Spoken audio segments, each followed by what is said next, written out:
नमस्कार। कार्यक्रम अलग धारमा यहाँलाई हामी हार्दिक स्वागत गर्छौँ दर्शकवृन्द। दर्शकवृन्द, यति बेला मुलुक असरल अवस्थामा छ, भद्रगोल छ दर्शकवृन्द। आम मानिसहरूले एउटा ठुलो दलको रूपमा नेकपालाई सरकारमा पठाए, पार्टी ठुलो बनाए, झन्डै 2/3 बलियो सरकार बनाएर पठाए।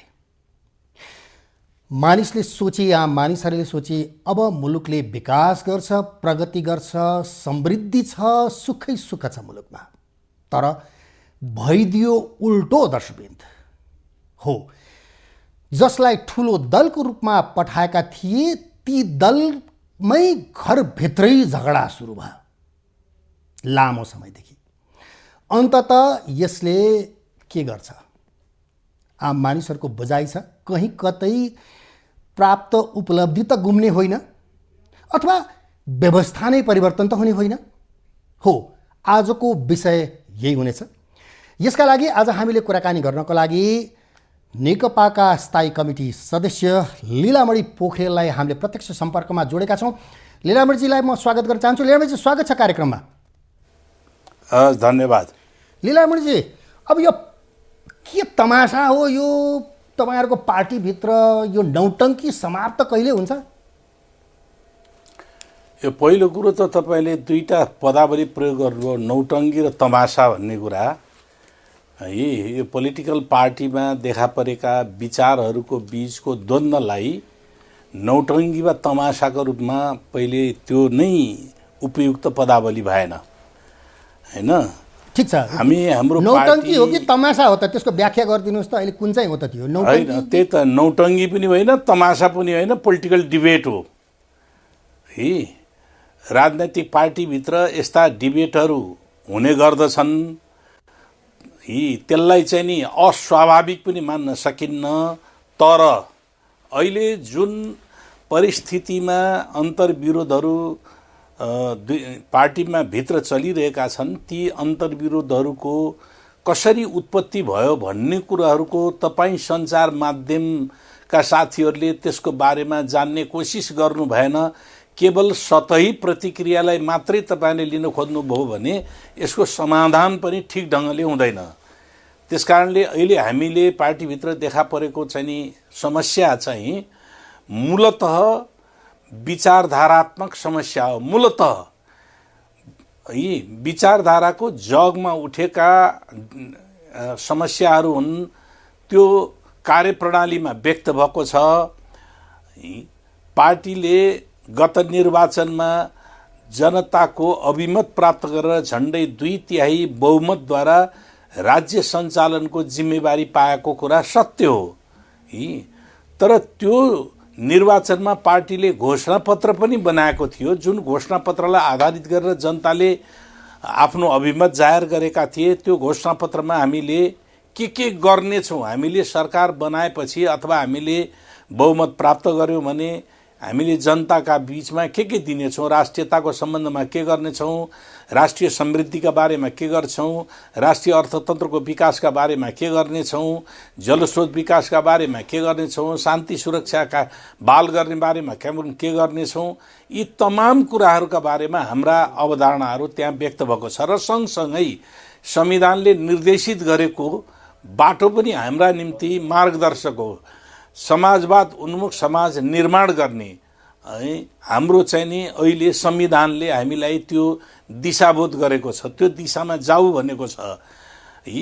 पार्टीले आफ्नो चाहिँ नि कार्यदिशा तय गरेको छ। त्यो पार्टीले तय गरेको कार्यदिशा भनेको जनताको समाजवाद उन्मुख जनताको जनवाद हो। त्यो समाजवाद उन्मुख जनताको जनवादका लक्ष्यहरूलाई प्राप्त गर्नका निम्ति हामीलाई यति बेला जनता, संसद र सरकार र पार्टी चारवटा कम्पोनेन्ट हामीसँग छन्। त्यो चारवटा कम्पोनेन्टलाई ठिक ढङ्गले परिचालन गरिएन भन्नेबाट नै अहिलेको चाहिँ नि यो समस्या पैदा भएको हो। यसरी बुझ्दाखेरि झगडा मात्रै देखियो, नेताहरूको बीचको द्वन्द्व मात्रै देखियो।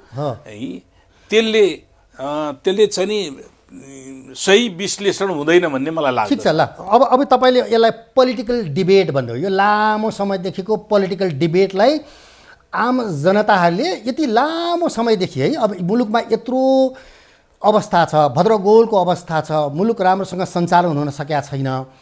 अब यो स्थितिमा अहिले तपाईँले जुन भन्नुभयो नि, तमाम समस्याहरू घोषणापत्रमा भएका कुराहरू व्यवहार त लागू भएनन् भन्ने कुरा गर्नुभयो। अब यो समस्या चाहिँ कताबाट आयो त? बालुवाटारतिरबाट आयो कि खुमलटारतिरबाट आयो कि अथवा चाहिँ नि यो शीतल निवासतिरबाट आयो कि? हामीलाई जनताले राज्य सञ्चालनको जिम्मेवारी दियो। नेकपाले यति बेला आफ्ना घोषणापत्रका आधारबाट राज्य सञ्चालन गर, मुलुकमा सुशासनदेखि अघि मैले जे भनेका थिएँ त्योभन्दा पनि अधिक कुराहरू छन्, त्यो कुराहरू गर भनेर हामीलाई दियो। झगडा नगर, राम्रोसँग सञ्चालन गर, हैन? राज्य सञ्चालनका माध्यमबाट गर्ने। अर्को जिम्मेवारी के हो भने पार्टी सञ्चालनको माध्यमबाट गर्ने। अब पार्टीले यति बेलाको राजनीतिक परिस्थिति अथवा यति बेलाको राजनीतिक प्रणाली भनेको के हो भन्दाखेरि, निर्वाचनमा पार्टीले निर्वाचन जितिसके पछाडि निर्वाचन जितेर सरकार बनाएपछि त्यो पार्टी एकदम त्यो सरकार स्वच्छन्द छ भन्ने ढङ्गले बुझ्नु हुँदैन। सरकार र पार्टीको बीचको समन्वय गरेर जनताका आधारभूत आवश्यकतालाई सम्बोधन गरिदिनका निम्ति, हाम्रा घोषणापत्रलाई कार्यान्वयन गर्नका निम्ति जानुपर्ने इन्स्ट्रुमेन्टका रूपमा सरकार हो। त्यो सरकारका काम कारबाहीका सम्बन्धमा कतिपय सवालहरू उठे, जनताको तहबाट पनि उठे र पार्टीको तहबाट पनि उठे।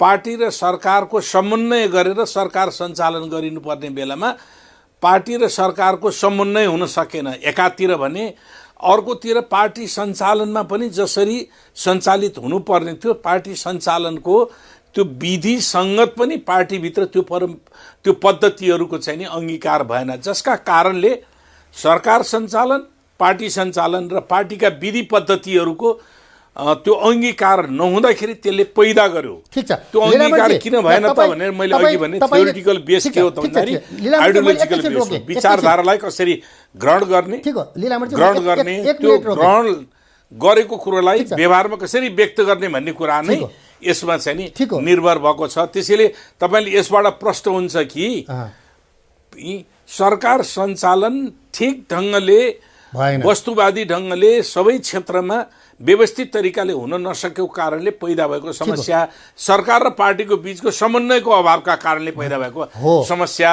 र पार्टी सञ्चालनका निम्ति जे हामीले मानदण्ड बनाएका थियौँ त्यो मापदण्डमा नै समस्या पैदा भयो। त्यसका कारणले गर्दाखेरि यो अहिलेको चाहिँ नि तपाईँले उठाउनु भएको के अरे किचलो झगडा होइन के त्यही आदि इत्यादि कुराहरू छ नि, त्यो कुराहरू त्यसरी देखिएको हो। दुवैतर्फको सञ्चालन राम्रोसँग सञ्चालन हुन सकेन, न सरकार न पार्टी, होइन? आम मानिसहरूको एउटा खालको बुझाइ पनि के छ भने, अब पार्टीमा बसे, पार्टीको कुर्सीमा बसेर सरकारको कुर्सीतिर ताक्न थाले। यो कारणले चाहिँ नि बेसिक रूपमा समस्या देखिएको हो भन्ने बुझाइ पनि आएको छ नि। हिजो प्रधानमन्त्रीले पनि त्यही भन्नुभयो, यो सरकारले राम्रो काम गरेको देख्न नसकेर, होइन, यी कारणले चाहिँ नि यो सरकारभित्रै असफल गर्ने तत्त्वहरू सक्रिय रहे भनेको छ नि। यो कुरालाई मान्नुहुन्न तपाईँ? अब तपाईँले जे भन्नुभयो नि, पार्टीको कुर्सीमा बसेर सरकार ताक्ने जुन कुराहरू गर्नुभयो यो कुरा सर्वथा गलत हो है। फेरि आम मान्छेको प्रतिक्रिया भनेर भन्नुभयो नि, आम मान्छेको प्रतिक्रिया होइन, आम मान्छेले त के भने त भन्दाखेरि, आम मान्छेको प्रतिक्रिया हेर्नुहुन्छ भने अहिले पार्टी पनि चलेन, तिमीहरूको पार्टी पनि चलेको छैन, तिमीहरूको सरकार पनि चलेको छैन, सरकारले जसरी गर्नुपर्ने त्यो काम पनि गरेन, या क्षमता भएन या गर्न चाहेन या आफ्नो घोषणापत्रको दिशाभन्दा फरक दिशातिर गयो भनेर चाहिँ आम मान्छेको प्रतिक्रिया त यो हो। त्यस कारणले गर्दाखेरि पार्टी के अरे सरकारको लोकप्रियताका कारणले गर्दाखेरि कोही जेलिसी भएर सरकारमा मजान पाए हुन्थ्यो भन्ने ढङ्गले होइन। पार्टी एकता गर्दाखेरिका हाम्रा दृष्टिकोणहरू छन्, हाम्रा विचार छन्, हाम्रा समझदारी छन्, ती समझदारीहरूलाई फरक फरक जीवनशैली अख्तियार गरेका पार्टीहरूको बिचमा हामी हिजो एकता गरेका हौँ ऐतिहासिक आवश्यकताले। किन भन्दाखेरि संविधान हामीले निर्माण गरिसकेपछि त्यो संविधान कार्यान्वयन गर्नका निम्ति एकता अनिवार्य थियो। किन त्यो स्थिति थियो त भन्दाखेरि हामीले सङ्घीय लोकतान्त्रिक गणतन्त्र नेपाल स्थापना गरिसके पछाडि त्यो संविधान जारी गरेपछि कतिपयलाई त्यो संविधानका प्रावधानहरू संविधानले दिएका कुराहरू बढी भयो भन्ने लाग्यो। यी युद्ध र आन्दोलनबाट आएको परिवर्तनकारी शक्तिहरूलाई के भयो भने त्यो चाहिँ संविधान अझ कमी छ भन्ने भयो। अनि त्यो स्थितिमा संविधान किन व्यवहारिक बन्न सक्ने स्थितिमा हामीले के गर्यौँ भन्दाखेरि होइन, यो संविधानको अपनत्व हामीले लिनुपर्छ र यसलाई कार्यान्वयन गरेर जानुपर्दछ भनेर ऐतिहासिक आवश्यकताले दुईटा पार्टीको बीचमा एकता भएको। ठिक हो। त्यो दुईटा पार्टीको एकताको आधार त्यो र सँगसँगै के हो भने हाम्रा केही विमतिहरू पनि थिए, पार्टीका बीचमा विमति थिए। अब अहिले देखा परेको अन्तर्विरोध हिजोको चाहिँ नि एकता गर्दाखेरिका दुईटा पार्टी नेकपा एमाले र नेकपा माओवादी केन्द्रको बीचमा अन्तर्विरोधको रूपमा देखिएको छैन। अहिले देखा परेको छ के भने त्यो भित्र कार्यप्रणाली, कार्यशैली, सङ्गठनका विधि पद्धतिहरू अवलम्बन गर्ने नगर्ने, सरकार र पार्टीको बीचको सम्बन्ध र समन्वय गर्नुपर्ने आदि इत्यादिका कुराहरूबाट पैदा भएको छ। त्यो चाहिँ नि त्यो एकातिर यो स्थिति छ भने अर्कोतिर हामीले घोषणापत्रले निर्देशित गरेको कुरा समाजवाद उन्मुख समाज निर्माण गर्ने कुरामा हामीले समाजवादका आधारहरू तयार पार्नुपर्ने थियो। के हुन् त त्यो कुराहरू? आधारभूत जनतालाई हामीले माथि उठाउनका निम्ति के गर्नुपर्ने थियो? शिक्षा क्षेत्रमा के गर्नु थियो? स्वास्थ्यमा के गर्नुपर्ने थियो? रोजगारीका क्षेत्रमा के गर्नु थियो? शान्ति सुरक्षाका क्षेत्रमा के गर्ने? राष्ट्रिय स्वाधीनताका प्रश्न के गर्ने? राष्ट्रिय अर्थतन्त्र विकासका सन्दर्भमा के गर्ने? यी तमाम कुराहरूको हामीले चाहिँ नि सम्बोधन गर्नुपर्ने थियो। त्यो सम्बोधन गर्नुपर्ने कुराहरूमा राज्य चुक्यो भन्ने अर्थमा यसरी प्रश्नहरू उठे।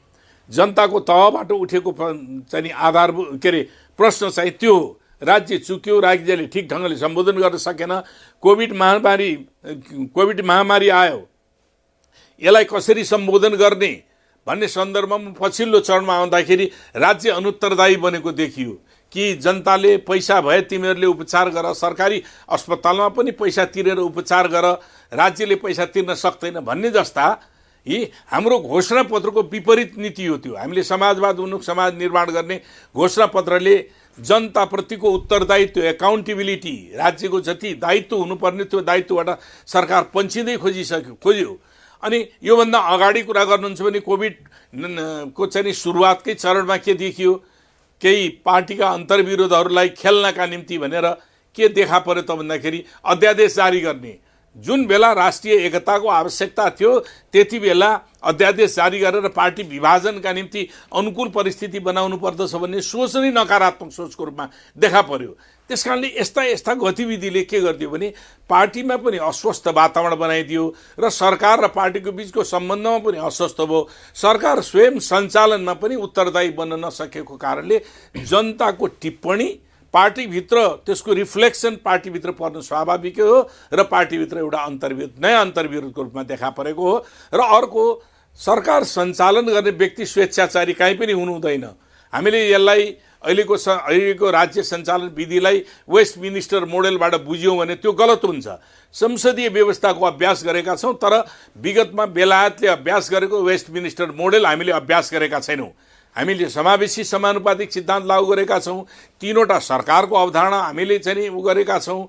मौलिक अधिकारहरूलाई फन्डामेन्टल राइट्सहरूलाई चाहिँ हामीले जनतालाई चाहिँ त्यस अधिकारका रूपमा हामीले चाहिँ पुरा गर्ने भनेर हामीले कबुल गरेका छौँ। भिन्नै प्रकृतिको राज्य प्रणाली हामीले सञ्चालन गरेका छौँ। त्यसकारणले सरकार पनि पार्टीभन्दा बाहिर गएर म पार्टीको आदेश पार्टीको निर्देश मैले मान्नु आवश्यक छैन भन्ने कुरा सरकारले भन्न मिल्दैन। अरू पोलिटिकल सिस्टममा त मिल्दैन भने हामीले अहिले अभ्यास गरेको सिस्टममा त झनै मिल्दैन हो। यिनै कुराहरूले समस्याको पैदा भएको हो। त्यो समस्यालाई समाधान गर्नका निम्ति हामीले पार्टीभित्र एउटा नयाँ अन्तरसङ्घर्षको रूपमा चलेको छ, चल्छ र हामीलाई के विश्वास छ भने यो समस्यालाई हामीले फेरि समाधान पनि गर्न सक्दछौँ, सच्याउँछौँ, कार्यप्रणालीमा सच्याउँछौँ, विधिमा सच्याउँछौँ, व्यवस्थापनमा सच्याउँछौँ। हामीलाई त्यो विश्वास पनि छ। ठिक छ, अघि तपाईँले वेस्टमिन्स्टर मोडलको कुरा गरिहाल्नुभयो होइन। एक हिसाबले दुवैतर्फको समस्याहरू होइन, पार्टी र सरकार दुवैले राम्रोसँग फङ्सन गर्न सकेका छैन भन्नुभयो नि। हो, अब तपाईँहरूको स्ट्यान्ड होइन, अहिले यसो हेर्दाखेरि त खुमलटार र बालुवाटारको झगडा, दुई अध्यक्ष बिचको झगडा, त्यसमाथि गुट उपगुट त भइहाल्यो होइन। अब बिचमा तपाईँहरू जस्तो स्थायी कमिटी, केन्द्रीय कमिटी, आम कार्यकर्ताहरूको स्ट्यान्ड चाहिँ के छ? उनीहरूले त देखिया छैन त। यसो हेर्दाखेरि त यी दुईटोको झगडा बाहेक त्यसमा अल्झिने, आफ्नो गुटमा लाग्ने बाहेक त देखिया छैन। तपाईँहरूको झकझकाइ त त्यतातिर देखिएन, खालि सरकारतिर मात्रै देखिया छ। होइन होइन, एकदम गलत कुराहरू छ। यो बालुवाटार र खुमलटारको झगडाको रूपमा यो बुझियो भने यो पनि गलत हुन्छ है। खुमलटार र बालुवाटारको झगडा होइन, यो कार्यप्रणाली, मैले भने नि कार्यप्रणालीमा देखा परेको अराजकता, व्यक्तिवादले सिर्जना गर्यो, जुन विचारका आधारबाट नि अराजकतावादी चिन्तन प्रणालीबाट समस्या भनेर मैले भने होइन। तपाईँ यो दुईटाको झगडा भन्ने हो भने कोभिड-19 को सम्बन्धमा सरकारले म उपचार गर्न सक्दैन भनेर हात ठाडो पारेको कुरालाई तपाईँ के भन्नुहुन्छ? यो बालुवाटार र चाहिँ नि खुमलटारको झगडाको रूपमा हुन्छ यो? यसमा खुमलटारको चाहिँ झगडा मिसिन्छ र? मिसिँदैन नि। अहिले पावरको शक्ति राज्यको केन्द्र कहाँ हो त भन्दाखेरि बालुवाटारै हो। ठिक छ, वेस्ट मिनिस्टर मोडलको कुरा गर्नुभयो नि, अलिकति पार्टी सरकार होइन, सरकार पार्टीको निर्देश बिना अलिकति चल्न सक्दैन भन्ने किसिमको जुन रूपमा कुरा गर्नुभयो नि, पार्टीलाई पनि लाग्दैन स्वतन्त्र रूपमा अलिकति सरकारले पनि राम्रोसँग काम गरोस्? तपाईँहरूको भाद्र 26 को स्ट्यान्डर्ड पनि त्यही थियो, के अरे अब सरकार एउटा अध्यक्षले राम्रोसँग चलाउने, अर्को अध्यक्षले पार्टीतिर हेर्ने, त्यतातिर त देखिएन। पठाउने बेलामा एकदम तपाईँले ठिक कुरा उठाउनु भयो। भाद्र 26 त्यो पार्टीको बीचको अन्तर्विरोधबाट निक्लेको छ नि, त्यो एउटा समाधान थियो। पार्टीमा एउटा तीव्र अन्तर्विरोध थियो। तपाईँलाई थाहा होला, वैशाख 10 गते स्थायी समितिका 20 जना सदस्यहरूले पार्टी बैठक बोलाउनका निम्ति माग गरे। त्यति बेला अध्यादेश जारी, दुईवटा अध्यादेश जारी गरिएको थियो जुन त्यति बेला अनुपयुक्त छ। त्यसकारणले पार्टीका अरू सङ्गठनात्मक काम कारबाही, पार्टी एकताका प्रश्न, पार्टीले लिएका नीति कार्यक्रमहरू कार्यान्वयन गर्नका निम्ति अगाडि जानुपर्ने प्रश्न, पार्टीको महाधिवेशन गर्ने कुराहरूका प्रश्नलाई समेत लिएर हामीले बैठकको माग गऱ्यौँ। बैठक चाहिँ नि लिखित रूपमा हामीले बैठकको माग गरिसकेपछि 15 दिनभित्र बैठक बोलाउनु पर्नेमा ठिक असार 10 गते बैठक बोलाइयो। असार 10 गतेको बैठकको पछाडिका घटनाक्रमहरू तपाईँहरू पनि अवगत हुनुहुन्छ। हामी बैठकै बसिरहेको थियो, त्यसमा अरू कुनै कुराहरू भन्दा पनि त्यहाँ हामीले समस्याहरू 7 वटा एजेन्डा राखेर हामी छलफल गर्दै थियौँ। त्यही बिचमा एउटा दुर्घटनाको रूपमा घटना देखा पर्यो। प्रधानमन्त्री, हाम्रो अध्यक्ष, पार्टी अध्यक्ष प्रधानमन्त्री केपी शर्मा कमरेडले बाहिर गएर मलाई सरकारबाट हटाउन खोजेका छन्, विदेशीहरू पनि लागेका छन्, हाम्रा पार्टीका साथीहरू पनि सोल्टी होटेलमा बसेर परामर्श गरेर चाहिँ मलाई हटाउन खोजे भन्ने जुन कुरा उजागर गर्नुभयो, त्यो कुरोले पार्टीभित्र एउटा नयाँ अन्तर्विरोध, गम्भीर प्रकारको अन्तर्विरोध। यदि पार्टीको कुनै व्यक्ति त्यसरी विदेशीसँग मिलेर सरकार गिराउनपट्टि लागेको छ भने त्यसलाई महाअभियोग लगाएर तुरुन्तै जेल हाल्नु पर्दछ भन्ने हाम्रो धारणा थियो। को हो त त्यो व्यक्ति जसले विदेशीसँग मिलेर चाहिँ नि यसले एउटा समस्या सिर्जना गरेर झन्डै 80 दिन पछाडि पार्टीको त्यो बैठकले भदौ 26 गते 16 बुँदे एउटा निष्कर्ष निकाल्यो र पार्टीलाई एकताबद्ध गर्ने, सरकार र पार्टीको बीचको समन्वय गरेर, नीतिगत कुराहरूमा समन्वय गरेर काम गर्ने, दैनन्दिनी काम कारबाहीका निम्ति सरकारलाई सघाउने, पार्टीले दैनिक काममा पार्टीले हस्तक्षेप नगर्ने, तर नीतिगत निर्णयहरू गर्नुपर्दाखेरि सरकार र पार्टीको बीचको समन्वय गरेरै गर्नुपर्छ। त अलग थलग ढङ्गले बुझ्न सकिँदैन भन्ने कुराहरू भयो। त्यस्तै अरू जनतालाई डेलिभरी दिने कुराहरूका सम्बन्धमा, कोभिड-19 मा केन्द्रित हुने सम्बन्धमा, नेपालको सीमा सम्बन्धमा, कालापानी क्षेत्रको समस्याको सम्बन्धमा र त्यस्तै गरिकन अब हामीले घोषणापत्रमा उल्लेख गरेका कुराहरूको आधारभूत जनतालाई के राहत प्याकेजहरू हामी के दिन्छौँ त, त्यो कुराहरूका सम्बन्धमा, विकासको मोडालिटी हामी कसरी अगाडि लैजाइदिन्छौँ त, त्यो कुराहरूका सम्बन्धमा हाम्रा गम्भीर छलफल र बहसहरू पनि भएका थिए। हामी अहिले के हो त भने हाम्रो अर्थतन्त्रलाई कसरी अगाडि लैजाने, राष्ट्रिय अर्थतन्त्रको विकास कसरी गर्ने भन्दा अहिले दलाल पुँजीको रूपमा चाहिँ देखा पर्न थाल्यो, त्यो दिशामा जान थाल्यो। हामीले अरू मुलुकहरूसँग गरेका जस्तो हामी चाहिँ नि हाम्रै विकासका सन्दर्भमा चीनले अगाडि सारेको BRI-मा हामीले 3 चोटि सही गर्यौँ, त्यससँग सम्झौताहरू गरेका छौँ कतिपय कार्यक्रमहरू सञ्चालन गर्न। ती चाहिँ नि अहिले के भयो त भने बेवारिसी जस्ता बनिरहेका छन्।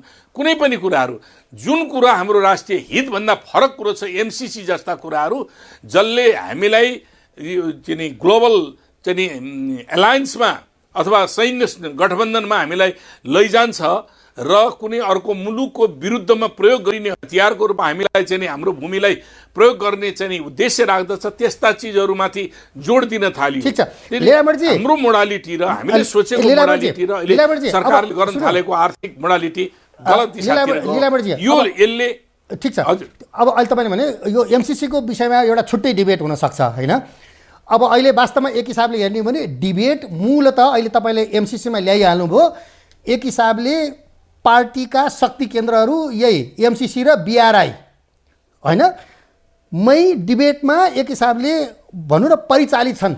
यो शक्ति केन्द्रहरू स्वचालित होइनन्, परिचालित छन् भनेर भनिया छ नि। के लाग्छ तपाईँलाई यसैको नतिजाहरू अहिले देख्न थाले हो? त्यो कसै गरी परिचालित कुराहरू होइनन्। हामी त के हो भने हामी अमेरिकासँगको हाम्रो सम्बन्ध, द्विपक्षीय सम्बन्ध, पुरानो सम्बन्ध छ, त्यसलाई एउटा राम्रो मेन्टेन गर्न चाहन्छौँ। तर हामीले अनुचित दबावका आधारबाट हामीले कुनै पनि प्रकारका सहयोग सम्झौताहरूको हामीलाई स्वीकार छैन। नहीं ठिक छ हामीलाई यो विषयमा ठिक छ लीलामणिजी, मैले त बाइ द वे एउटा घटनाक्रमका रूपमा मात्रै मैले राख्न खोजेको थिएँ। अहिले MCC मा बहस गर्न खोजेको थिएन। त्यो MCC इन्डो पेसिफिक स्ट्र्याटेजी ठिक छ अमेरिकाको सुरक्षा रणनीतिलाई आधारित गरेर लीलामणिजी यसको छुट्टै डिबेट हुन्छ। BRI र MCC को विषयको हामी छुट्टै डिबेट गर्न सक्छौँ। त्यसको रिप्रोकेसन अहिले जुन देखिया छ नि, चाइनिज र भारतीय राजदूतहरूको भेटघाट, फेरि विदेश सचिव आउने, विदेश मन्त्री आउने, रक्षा मन्त्री आउने, चाइनिजको छुट्टै आउने, रका प्रमुख आउने, यी सबै यही कारण हैन। यतातिरको डिबेट भन्दा पनि अब एउटाले सरकार बचाउने, अर्कोले ढाल्ने। तपाईलाई एउटा कुरा अलिकति के कुरा राख्दछु भने रेसिप्रोकल नेपाल र भारत, नेपाल चीन, नेपाल अमेरिका बीचका विभिन्न सम्बन्धहरू, कूटनैतिक सम्बन्धहरू छन्। त्यो सम्बन्धको आधारबाट कूटनैतिक क्षेत्रमा वा पोलिटिकल क्षेत्रमा वा राज्यको क्षेत्रमा आवागमन हुने, दोहोरो चाहिँ नि एउटा सद्भाव भ्रमण हुने, सहयोगात्मक सम्बन्धको विकास हुने कुरा यसलाई स्वाभाविक रूपमा लिन्छु म। अब यहाँ समस्या कहाँनिरबाट आयो त भन्दाखेरि केही समय अगाडि भारतीय रको चिफ नेपालमा चाहिँ नि उहाँ आउनुभयो, प्रधानमन्त्रीसँग शिष्टाचार, प्रधानमन्त्रीसँग भेटघाट गर्नुभयो है। अघिल्लो दिन प्लेन चार्टर गरेर आउनुभयो, दोस्रो दिन उसै दिन राति भेटघाट गर्नुभयो र बिहान अर्को दिन बिहान जानुभयो। अब यो चाहिँ गम्भीर विषय बनेको थियो। त्यो किन बनेको थियो भने प्रोटोकल नमिल्ने, प्रधानमन्त्रीले एउटा जासुसको प्रमुखसँग अनि के अरे समान हैसियतमा वार्ता हुन सक्छ, त्यस कारणले त्यो मिल्दैन थियो, त्यस कारणले बेठिक भयो भनेर भन्यो। असाध्यै बेठिक भयो, देशको अस्मिता, देशको सम्मान आदि चिजहरूमा। यसमा पनि डिबेट लामो भइसकेको छ, उसले भनिहाल्यो छ यो विशेष दिनको रूपमा लामो भएको छ। अब त्यसको सँगसँगै ल सुन अर्को कुरा, त्यसको सँगसँगै केही दिन पछाडि भारतीय सेनाको प्रमुख जो नेपालको सीमा, नेपालको नक्सा प्रकाशित गर्ने सन्दर्भमा व्यवस्थापिका संसदले गरेको निर्णयको बारेमा उनले नेपालको राष्ट्रिय स्वतन्त्रता र स्वाधीनताको विपरीत टिप्पणी गरेका थिए। अहिले उनलाई सम्मान गर्नुपर्ने जरुरी थियो र थिएन। अब उनीसँग फेरि के भने द्विपक्षीय संवादको वातावरण बनाउने भनेर सन्देश पठाउने, सेनाको मार्फतबाट हामीले सन्देश पठाउने कुराहरू हुन्छ। त्यसकारणले यी त्रुटिहरू भएका छन्। अब अहिले भारतीय सचिव पनि आउँदैछन्। म यसलाई भारतीय सचिव आउने कुराहरूको निम्ति मैले धेरै यसमा टिप्पणी गर्दैन, किनभने दुई देशको बिचको सचिव स्तरमा संवादहरू हुन सक्दछन्, आदान प्रदानहरू हुन सक्दछ। त्यस्तै गरिकन चिनिया रक्षा मन्त्री आउने कुराहरूको बारेमा जो चर्चा गर्नु हो, त्यो चर्चा पनि के हो त भन्दाखेरि कहिले भारतीय आइरहेका छन्, कहिले चिनियाहरू आएका छन्, कहिले अमेरिकनहरू आएका छन्। यो कुराहरूको बारेमा अहिले तपाईले भने यो समय यो अहिले भन्नुभयो नि तपाईले रदेखि चिनिया हैन, अब रक्षा मन्त्री आउने होला अथवा र प्रमुख आउने होला, सेना प्रमुख आउने कुरा भइहाल्यो। त्यसपछि अब परराष्ट्र सचिव त के आउँदै हुनुहुन्छ पर्सि हैन। अब यो समय अहिले तपाईले भन्नुभयो नि यो अलिकति समय उपयुक्त थिएन कि यसभित्रका खिचडीहरू अरू कुनै किसिमले पाकिरा हो कि भन्ने त आशंका त जन्माएको छ नि, होइन र? अब अब यस्तो भयो ठिक हो तपाईँले उठाउनु भएको कुरा। नेपालमा सरकार सञ्चालन गरेको पार्टीभित्र अन्तर्विरोध चलिरहेको छ। यो अन्तर्विरोध गम्भीर अन्तर्विरोध चलिरहेको छ। यो बेलामा विदेशीहरूको आवागमनले त्यसलाई कतै न कतै कुनै न कुनै किसिमले प्रभाव पार्नका निम्ति आउन खोजेका हुन् कि भन्ने तपाईँको आशंका होइन, तपाईँको आशय। मैले यसलाई के लिएँ भने सबैको आशंका रेगुलर प्रोसेसको रूपमा मैले लिएँ। रेगुलर प्रोसेस राज्य चलिरहन्छ। जतिसुकै विवाद र जतिसुकै झैझगडा भएको, द्वन्द्व चलेको, युद्धै चलेको स्थितिमा पनि राज्यको बायोलेटरल द्विपक्षीय बहुपक्षीय सम्बन्धहरूका आधारबाट आदान प्रदान हुने कुराहरूलाई अस्वाभाविक मान्न सकिँदैन। तर त्यसमा आन्तरिक मामलामा कसैले हस्तक्षेप गर्ने कुरा गर्छ भने त्यो हाम्रा निम्ति स्वीकार्य छैन। चाहे त्यो भारतको होस्, चाहे अमेरिका होस्, चाहे चीनको होस्, चाहे रुसको होस्, जोसुकैको पनि आन्तरिक मामलामा हस्तक्षेप गर्ने कुरा हामीलाई स्वीकार्य छैन। किनभने हामी पञ्चशीलका सिद्धान्त। जस्तो अब 13 गते फेरि एकपटक सचिवालय बैठक बस्दैछ होइन। त्योभन्दा अगाडि अस्ति एउटा प्रतिवेदन गर्नुभयो नि होइन प्रचण्डजीले। साँच्चै यो सरकार भएन, प्रधानमन्त्री ओलीलाई राष्ट्रघाती होइन, भ्रष्टाचारी के दुनियाँभरि नाना बिल्ला भिराउनु भएको छ नि। यो साँच्चीकै त्यस्तै हो त उहाँ? 19 पृष्ठको लामो दिनुभएको मात्रै यसले निष्कर्ष दिने। सुन्नुहोस्, अब यो उहाँले पेश गर्नुभयो। त्योभन्दा अगाडि 5 जना सचिवालयका सदस्यले पार्टीको बैठक राख्नका निम्ति पहिले अध्यक्षले पार्टीको बैठक राखौँ भनेर भन्नुभयो प्रचण्डले कमरेड केपीसँग। उहाँ पार्टीको बैठक जरुरी छैन, आवश्यक छैन भन्नुभयो। त्यस पछाडि 5 जना गएर लिखित रूपमा पार्टीको बैठक यी समस्याहरू भए, त्यस कारणले समस्या समाधानका निम्ति सचिवालयको बैठक राख्ने र थाई समितिको बैठक राख्नु पर्यो। किनभने भदौ 26 गतेको निर्णय उल्लङ्घन भयो। त्यस कारणले त्यो उल्लङ्घन जुन कमिटीले गरेको निर्णय हो त्यही कमिटीमा नै त्यसको बारेमा रिभ्यू गरिनुपर्दछ। त्यसबाट बैठक बस्नका निम्ति हामीले चाहिँ नि अनुरोध गर्दछौँ सहमति जनाउन। बैठक बस्नका निम्ति पनि होइन, बैठक बस्न 2टा अध्यक्षले सहमति जनाउनु पर्नेमा अर्को अध्यक्षले पनि सहमति जनाउनका निम्ति हामीले चाहिँ नि गरेका छौँ भनेर चाहिँ नि उहाँहरूले लेखेर दिनुभयो। त्यस पछाडि कमरेड केपीले चाहिँ नि 7 पेजको कति पेजको चाहिँ नि 9 पेजको अर्को चाहिँ नि कमरेड प्रचण्डलाई पत्र लेख्नुभयो। त्यो पत्रमा थुप्रै कुराहरू छन्, तपाईँले यो पृष्ठभूमि पनि हेर्नुभयो होला। त्यसपछि त्यसको इनफ इज इनफ भन्ने चाहिँ नि अर्को पत्र प्रचण्डबाट चाहिँ नि गयो र बैठक बोलाइसकेपछि बैठकमा राजनैतिक प्रस्तावको रूपमा उहाँले त्यो प्रस्ताव पेश गर्नुभएको छ। त्यो प्रस्ताव पछाडि त्यो प्रस्तावमा होला केही आरोपहरू होलान्, केही समस्याहरूका बारेमा कुराहरू होलान्। ती कुराहरू कति ठिक कति बेठिक भन्ने कुराहरू त बैठकमा पुगेपछि त्यसको बारेमा निर्केल हुने हो। अब चाहिँ नि 13 गते सचिवालयको बैठक छ। कमरेड केपी शर्मा ओलीले आफूले पनि त्यो एउटा चाहिँ नि राजनैतिक प्रस्ताव चाहिँ नि ल्याउँछु भनेर भन्नुभएको छ। अब बैठकहरूमा हरेक मेम्बरले पनि पार्टीका हरेक मेम्बरले पनि आफ्नो प्रस्तावहरू राख्न सकिन्छ, नसकिने कुराहरू होइन। तर ती प्रस्ताव बारेमा छलफल गरेर गम्भीरतापूर्वक के कुराहरू ठिक के कुरा बेठिक भन्ने कुराहरू त छिनोफानो बैठकले गर्छ। अहिले मैले के आरोप ठिक छन् के आरोप ठिक छैनन् भनेर मैले टिप्पणी गर्ने बेला होइन। हो, ठिक छ। अब यो किसिमको जुन आरोपको अघि मैले कुरा गरेँ नि, राष्ट्रघाती जो दुनियाँ यो जुन 19 पृष्ठको बडा कडा किसिमको वक्तव्य जुन आयो, एक हिसाबले राजनीतिक प्रस्ताव तपाईँले भन्नुहुन्छ यो राजनीतिक प्रस्ताव होइन, यसलाई के यो प्रस्तावै होइन, यो दर्ता नभएको तपाईँको निष्कर्ष हो। यो राजनीतिक प्रस्ताव होइन भन्ने तपाईँको निष्कर्ष होइन, बालुवाटारको निष्कर्ष हो नि त, होइन र? त्यो त ठिक छ। त्यो भने उतैबाट हो नि, मैले कुरा गरे होइन, बालुवाटारले गरेको कुरा हो नि त। हो, अब यो उहाँले हो तपाईँले भन्नुभयो प्रचण्डको तर्फबाट राजनीतिक प्रस्ताव भनिए पनि बालुवाटारतिरबाट त्यही भनिया हो। भन्दाखेरि अब प्रचण्डलाई लाग्यो भाद्र 26 पछि चाहिँ नि उहाँ राष्ट्रघाती यो भ्रष्टाचारी हुनुभयो हो। त्योभन्दा अगाडि त बडा सौहार्दपूर्ण मित्रता थियो हाम्रो एकदम। अब चाहिँ नि मुलुकले प्रगति गर्छ भन्नुभएको थियो। यो 81 चाहिँ भाद्र 26 पछि यस्तो घटना चाहिँ किन हुन थाल्यो? अब यसो गरौँ न, त्यहाँ आएका कुराहरूको बारेमा बैठकमा छलफल हुन्छ होइन, बैठकमै छलफल हुन्छ त्यो आएका कुराहरूमा। त्यहाँ चाहिँ नि कमरेड केपीले पनि के भन्नुभएको छ भन्दाखेरि यी मलाई जे आरोप लगाइएको छ आरोपहरू पुष्टि हुनु पर्यो, पुष्टि भए म छोड्छु, पुष्टि नभए मलाई आरोप लगाउनेले छोड्नुपर्छ भन्ने ढङ्गको उहाँले कुरा गर्नुभएको छ। र अर्कोतिर के हो भने यसको म जवाफ दिन्छु भनेर उहाँले अर्को दस्तावेज लेख्ने भनेर उहाँले थाल्नु भएको छ।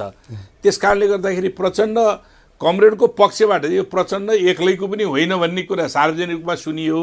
यी प्रचण्डको नभएर वामदेव त्यहाँ 5 जनाको सहमतिमा त्यो चाहिँ नि प्रस्ताव पेश भएको भन्ने कुराहरू सुनेको छु। त्यस्तै गरिकन कमरेड केपीले ल्याउँछु भनेर भन्नुभएको छ। त्यो दुईटै प्रस्तावहरू आइसकेपछि सचिवालय मात्र होइन, पहिले थाई समितिको बैठक र तोकिएको छ। थाई समितिको बैठक 18 गते, सचिवालयको 13 गते र मङ्सिरको 25 गते केन्द्रीय समितिको बैठक पनि तोकिएको छ। केन्द्रीय समिति भनेको हाम्रो सङ्गठनको सर्वोच्च अङ्ग हो। त्यस कारणले सर्वोच्च अङ्गले सबै निर्णय गर्ने, त्यस सम्बन्धमा आफ्ना विचारहरू विमर्शहरू गरेर चाहिँ त्यसबारेमा टुङ्गो लगाउँछ। के कुरा सही हो, के कुरा सही होइन, के कुरा आरोप ठिक हुन्, के कुरा ठिक होइनन् भन्ने कुराहरूको टुङ्गो त केन्द्रीय समितिले अथवा थाई समिति र केन्द्रीय समितिले त्यसको बारेमा निर्क्योल गर्ला। लीलाजी, हामीसँग एकैछिन प्रत्यक्ष सम्पर्कमै बस्दिनु होला। म एकैछिनको छोटो विश्रामपछि तपाईँसँग फेरि हामी कुराकानीलाई जारी राख्नेछौँ। एकैछिनको छोटो विश्रामपछि।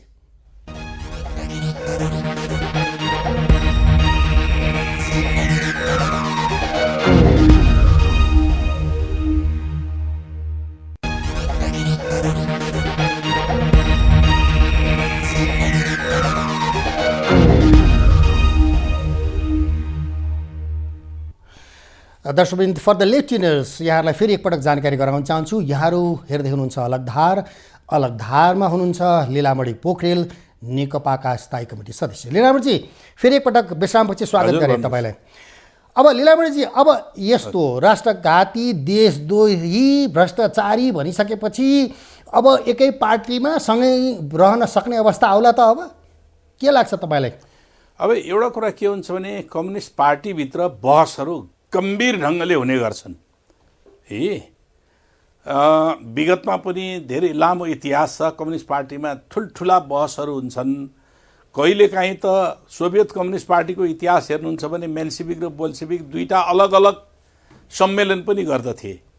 अलग अलग पनि सम्मेलन गरेर तर उनीहरूको सामूहिक रूपमा काम गर्ने सम्मेलन र सङ्गठन पनि अलग अलग पनि हुने गर्दथे। त्यस्तै गरिकन चिनिया कम्युनिस्ट पार्टी, हाम्रै कम्युनिस्ट पार्टीमा पनि त्यसलाई सैद्धान्तिकरण, गतिविधिलाई, कार्यप्रणालीहरूलाई सैद्धान्तिकरण गर्ने बेलामा गम्भीर प्रकारका आरोप, गम्भीर प्रकारका चाहिँ नि बहसहरू हुने गर्दछन्। तर त्यो बहसको बिचबाट के गरिन्छ त भन्दाखेरि त्यसको सत्य पत्ता लगाइन्छ, तथ्य पत्ता लगाइन्छ। कसैलाई लाग्या हुनसक्दछ, केही कुराहरू अनुभूति भएको हुनसक्छ। त्यो अनुभूति भएको कुराहरूलाई एक्सप्रेसन गर्ने कि अभिव्यक्ति गर्ने, त्यो पार्टीभित्र अभिव्यक्त गरेर चाहिँ नि खुलस्त हुने, अनि त्यो कुराहरू गरिसकेपछि एउटा निष्कर्ष निक्लिन्छ र त्यसले के गर्छ त भन्दाखेरि एकता, सङ्घर्ष र रूपान्तरण अथवा अर्को ढङ्गको उचाइमा नयाँ चाहिँ नि सम्भावना सहितको नयाँ चाहिँ नि एकताको चाहिँ नि वातावरण पनि बनाउँछ। त्यस कारणले हामी केही कुराहरूमा हामी भिन्नता साथ नै पार्टी एकता गरेका हौँ।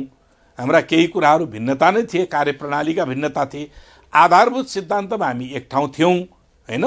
तर मैले अघि नै भने त्यो अन्तर्विरोधको, हिजोको अन्तर्विरोधको रूप आज छैन। आज टक्लक्कै पूर्व माओवादी र पूर्व एमालेको बिचको अन्तर्विरोधको रूपबाट देखिएको पनि होइन। आज मैले अघि नै भने यो कार्यप्रणालीबाट व्यक्त भएको, कार्यशैलीमा व्यक्त भएको विचार हो। कार्यशैलीमा व्यक्त हुने बित्तिकै उसको चिन्तन प्रणालीले के कुरालाई ठिक देख्छ, के कुरालाई बेठिक देख्छ, त्यो कुराका आधारबाट उसका कार्यहरू प्रतिबिम्बित हुने गर्दछन्। यसरी बुझ्नु पर्दछ। मैले तपाईँले जे कुराहरू दोहोऱ्याइरहनु भएको छ त्यो कुराहरूका बारेमा मैले के भने, अब हाम्रो बैठक बस्छ, त्यो बैठकमा आउने विचारहरू, ती दस्तावेजहरूमा उहाँहरूले आफ्ना धारणाहरूको व्याख्या गर्नुहुन्छ।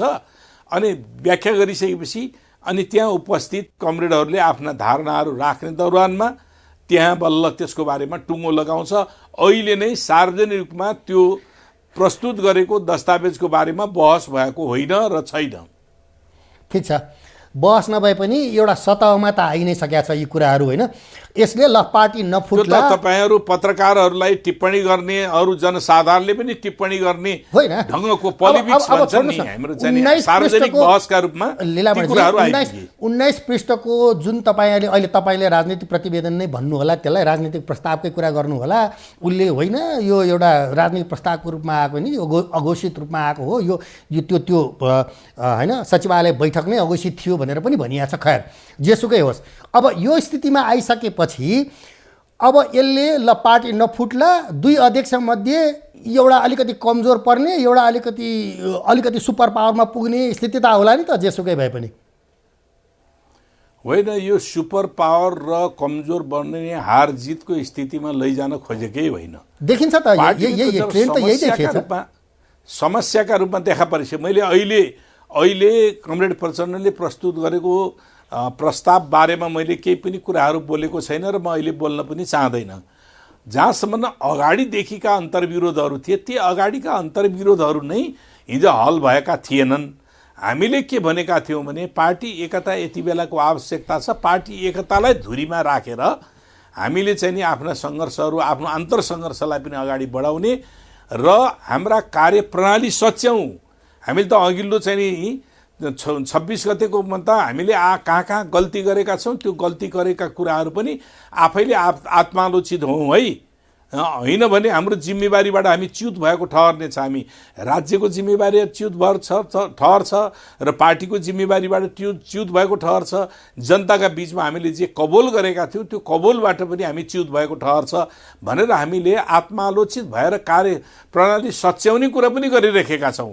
तर त्यो कुराहरू नभएर त्यही बिन्दुबाट ब्रेक भइसके पछाडि अहिले यो नयाँ अन्तर्विरोधको रूपमा विकसित भएर आएको छ भन्दाखेरि अब भनौँ एक हिसाबले अघि तपाईँले अलिकति कुरा चाहिहाल्नु भएको थियो, कार्यप्रणालीमा परिवर्तन। अहिले हामी दुईजनामा दुईवटा पार्टी, त्यो तत्कालीन पार्टी भनौँ न, नेकपा एमाले र तत्कालीन माओवादी केन्द्र, कार्यप्रणालीमा अलिकति फरक रहे पनि हामीले त्यो समयलाई पारेर हामीले एकता गऱ्यौँ भन्नु भने भन्दाखेरि त्यो एकता नै गलत समयमा गलत प्रक्रिया किसिमले गरियो भन्ने लागेको छ, गलत गरिएछ अहिले भनेर भने जस्तो लाग्छ तपाईँलाई? होइन, अहिले हामीले त्यो निष्कर्ष निकालेका छैनौँ। कार्यप्रणालीमा हाम्रा फरक थिए भन्ने कुराहरू तपाईँले के बुझ्नु भन्दाखेरि नेकपा एमाले लामो कालदेखि संसदीय सङ्घर्षलाई अथवा संसदीय पद्धतिलाई अँगालेर आएको नेकपा एमाले होइन।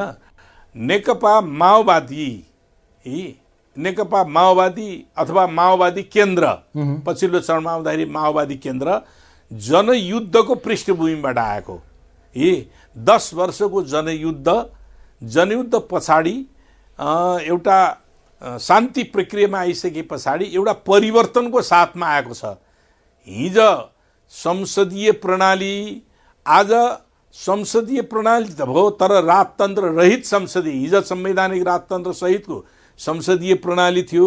आज गणतन्त्र स्थापना गरेर राजनैतिक प्रणालीमा पनि परिवर्तन गरेर हिजोभन्दा केही भिन्न ढङ्गको राजनैतिक प्रणाली अन्तर्गत आएर ऐतिहासिक परिवर्तनका साथमा आएर राज्य सञ्चालनको जिम्मेवारी हामी पनि यसमा सहभागी भएर जान्छौँ भनेर अभ्यास गरेर आइसकेको स्थितिबाट हाम्रा आधारभूत सिद्धान्तहरू, समाजवाद निर्माणको दिशामा अगाडि बढ्ने भन्ने आधारभूत सिद्धान्त, मार्क्सवाद लेनिनवादको सैद्धान्तिक आलोकमा समाजवाद क्रान्ति सम्पन्न गर्ने भन्ने दृष्टिकोणमा समानता भएकै कारण हामी चाहिँ नि पार्टी एकतामा आइपुगेका हौँ भन्ने निष्कर्ष निकालेको हो। मैले यो कुरा के बुझ्नुहोस् भन्दाखेरि कार्यप्रणाली, कार्यशैली, विगतका इतिहास पनि फरक पृष्ठभूमिबाट आएको हो भने अझ मैले अर्को कुरा के भनेको छु भने यति बेलाको अन्तर्विरोध फेरि पूर्व एमाले र पूर्व माओवादी अथवा माओवादी केन्द्रको बिचको दुईटाको बिचको अन्तर्विरोध हो भन्ने कुरा पनि नबुझियोस्। त्यो अहिले त्यस्तो स्थिति पनि छैन भनेर मैले त्यो पनि प्रष्ट ढङ्गले भनिरहेको छु। त्यसकारणले अहिले के हो त, अहिले के भयो त भन्दाखेरि प्रमुख रूपमा विधि पद्धति यो परिपालना गर्ने कि नगर्ने, पार्टीलाई हामीले हाम्रो घोषणापत्रको आधारबाट पार्टी चलाउने कि सरकार चलाउने कि नचलाउने, पार्टीलाई विधि विधानभित्र चलाउने कि नचलाउने भन्ने प्रसङ्गबाट उठेको विवाद हो। त्यसकारणले यो विवादले निश्चय पनि सरकारको काम कारबाहीलाई पनि त्यसले चाहिँ नि त्यसले पनि इङ्गित गरिरहेको छ काम कारबाही पनि उपयुक्त भएनन् भन्ने ढङ्गले चाहिँ नि त्यहाँ पनि प्रश्न उठेकै थियो नि, विवादकै रूपमा उठेको थियो। अहिले प्रचण्डले ल्याएको 19 के अरे पृष्ठ अथवा 19 बुँदाको चाहिँ नि आरोप पत्र हो जसरी तपाईँले भनिराख्नु भएको छ, त्यो मात्रै होइन, त्यति बेला मात्रै होइन, त्योभन्दा अगाडि नै हाम्रा गम्भीर छलफलहरू भएका थियन् नि त। हामीले 17 बुँदे के अरे 16 बुँदे हामीले चाहिँ नि 26 गते 16 बुँदे हामीले चाहिँ नि एउटा चाहिँ नि तत्कालिक चाहिँ नि समाधान भनेर निकाल्याउँ। त्यो एउटा बुँदामा मेरो विमति थियो, त्यो एमसिसी बारेमा मेरो विमति थियो। 15वटा बुँदामा त हामीले सहमति कायमै गरेका हुँ नि। तर त्यही चिज ब्रेक भयो भनेर त्यो ब्रेक भएको बिन्दुबाट फेरि नयाँ सिरामा फेरि नयाँ समस्यासहित आएको कारणले गर्दाखेरि यसको आधारभूमि के हो त भनेर भन्दाखेरि कसैलाई लाग्यो होला आधारभूमि त्यो अघि तपाईँले जे उठाउनु भयो नि भ्रष्टाचारको कुराहरूका बारेमा अथवा राष्ट्रिय स्वाधीनताको प्रश्नको बारेमा, देशको मौलिक अर्थतन्त्रको विकासको बारेमा होला हैन, यी थुप्रै कुराहरू लाग्यो। त्यो लागिसकेपछि उहाँहरूले त्यो कुराहरू पेश गर्नुभयो। त्यस्तै कमरेड केपीले पनि पेश गर्दै हुनुहुन्छ आफ्नो प्रतिवेदन। त्यो पेश गरिसकेपछि दुईटा प्रतिवेदन होला, अरू कसैले थर्ड व्यक्तिले पनि प्रतिवेदन पेश गर्यो भने त्यसमा चाहिँ नि गम्भीरतापूर्वक छलफल हुन्छ। अब यो अवस्थाले एउटा निकाल्छ लीलामणिजी, यो लामो यत्रो तपाईँले भूमिका जुन रूपमा गर्नुभयो नि, अब एक हिसाबले कतिपय व्यक्तिहरूको भनाइ पनि छ नि त। यो अघि तपाईँले जुन भन्नुभयो, हामीले जुन रूपमा एउटा परिवर्तन गरेका थियौँ होइन, सङ्घीयता, लोकतन्त्र, गणतन्त्र, यी सबै चिजहरू, यो परिवर्तन जुन थियो यो नै कहीँ कतै गुम्ने अवस्थामा त पुग्ने होइन भन्ने आम मानिसहरूको पनि बुझाइ देखिन थालेको छ नि त अहिले। होइन, त्यो आशंका छ, त्यो आशंका नभएको होइन। आम मान्छेहरूमा पनि आशंका छ, पार्टीका नेता कार्यकर्ताहरूमा पनि आशंका छ होइन। जस्तो अहिले पनि हामीलाई आशंका के देखा परेको थियो त भन्दाखेरि कतिपय चर्चा आयो नि त, अध्यादेश जारी गरेर यी अहिलेको संसद विघटन पो गर्ने हो कि भन्ने कुराहरू पनि आशंका यी त आएको छ नि त। तपाईँहरू सञ्चार माध्यममै आएको छ नि। राष्ट्रपतिले मान्नु भएन अध्यादेश के अरे संसद विघटन गर्नको निम्ति राष्ट्रपतिले मान्नु भएन भन्ने त्यो कुरा पनि आयो। सङ्कटकाल लगाउने, केका निम्ति सङ्कटकाल लगाउने त भन्ने कुराहरूको बारेमा पनि त्यो कुराहरू पनि आयो। त्यो त विभिन्न खालका शङ्का उपशङ्काहरू त जनताले विभिन्न कोणबाट त गर्छन् नि। ठिक छ, अब भन्दै हुन्छ 13 गते एउटा सचिवालय बैठक पनि बस्दैछ होइन। अब महासचिवकै कुरा गर्ने भए कहीँ कतै यो सचिवालय पनि असफल भएको हो नि, उहाँहरूको पनि ट्विट आउँछ नि त। अब यो चाहिँ नि साँच्ची नै एउटा गम्भीर मोडमा पुगिसकेको छ भनेको छ। तपाईँ अघि एकदम साधारण किसिमले यो पार्टी नै फुट्ने अवस्थामा त पुगिसकेको छैन, एउटा डिबेट हो, यसमा चल्छ भन्नुभएको छ। अब नेताहरूको उनीहरूको स्टाटस हेर्ने हो भने त बडा डरलाग्दो पोजिसनमा देखिन्छ। तपाईँ बडा साधारण किसिमले लिनुपर्छ, त्यस्तो एकदम सिम्पल किसिमले जाने अवस्था छ र भने होइन। मैले त्यसो भनेको छैन, मैले यो गम्भीर विषय नै हो भनेको छु। यो गम्भीरै विषय हो, गम्भीर ढङ्गले नै पार्टीभित्र एउटा समस्या छ। आज 3 वर्ष लगभग हुन थाल्यो, पार्टी चलेको छैन, अकर्मण्य भएर बसेको छ होइन। सरकार चलाउने र पार्टी चलाउने जिम्मेवारी त छुट्याउँ, तर पार्टी चलाउने जिम्मेवारी दिएर पनि पार्टी चलाउन पाएन होइन। सरकार चलाउने सरकारले के भन्यो, पार्टीले हस्तक्षेप गरेन, पाएन कि पार्टी चलाउनै सकेनन्, जिम्मेवारी दिएर पनि पार्टी चलाउन पाएन। किन म भन्छु, त्यो किन भन्छु भन्दाखेरि निर्णय गर्ने बेलामा पार्टीभित्र एकताका सम्बन्धी कतिपय कार्यप्रणालीका सम्बन्धमा निर्णय गर्ने सचिवालय हुन्छ, सचिवालय गर्छ। त्यहाँ 2 जना अध्यक्षको सिग्नेचर भएर, महासचिव 2 जना अध्यक्षको सिग्नेचर भएर त्यो सर्कुलरको रूपमा जारी हुन्छ। तर त्यहाँ निर्णय नै नटुङ्गेपछि कसरी चलाउन पायो त पार्टी?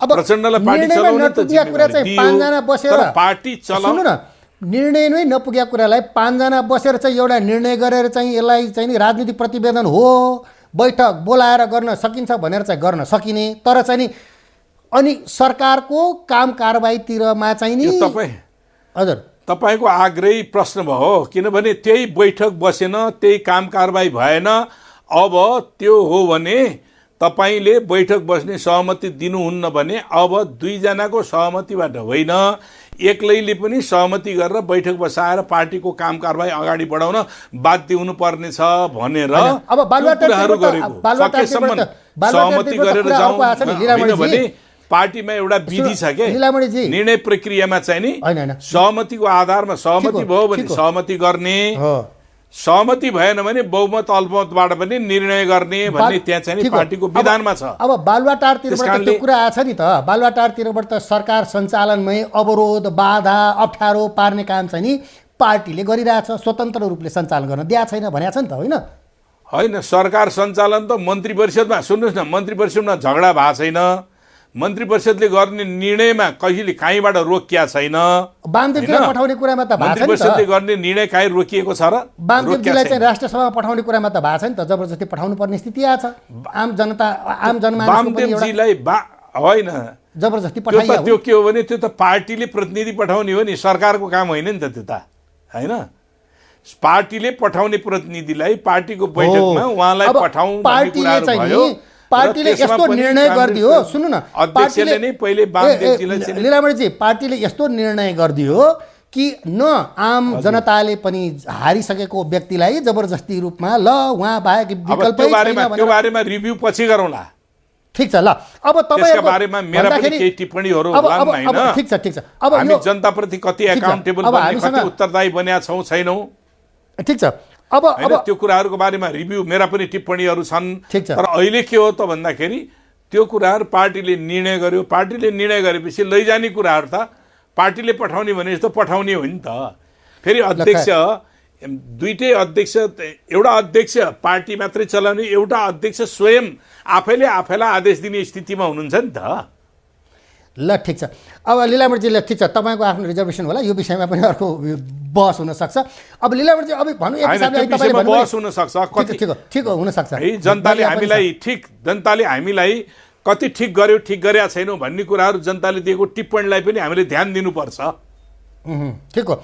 भन्दाखेरि अब यो घर झगडा अब उही केन्द्रीय समितिमै गइसकेपछि त्यो तपाईँहरूको केन्द्रीय कमिटीसम्म गएर मात्रै टुङ्गिन्छ कि अथवा यो साँच्चै सचिवालयबाटै अन्तिम हुन्छ र एक हिसाबले भन्नु भने यो कहीँ अनि केन्द्रीय समितिको बैठकै टुङ्ग्याइसकियो त। केन्द्रीय समितिको बैठक गर्ने दिनै टुङ्गिएछ टुङ्गिसक्यो। 25मा मङ्सिर 25 गते 25 केन्द्रीय ठिक हो। समितिको बैठक हो, बस्ने, 18 त्यसबाटै टुङ्गिन्छ मङ्सिर भनौँ। 18 गते, यसैको 18 गते स्थायी समितिको बैठक बस्ने भनेर टुङ्गिसकेको छ।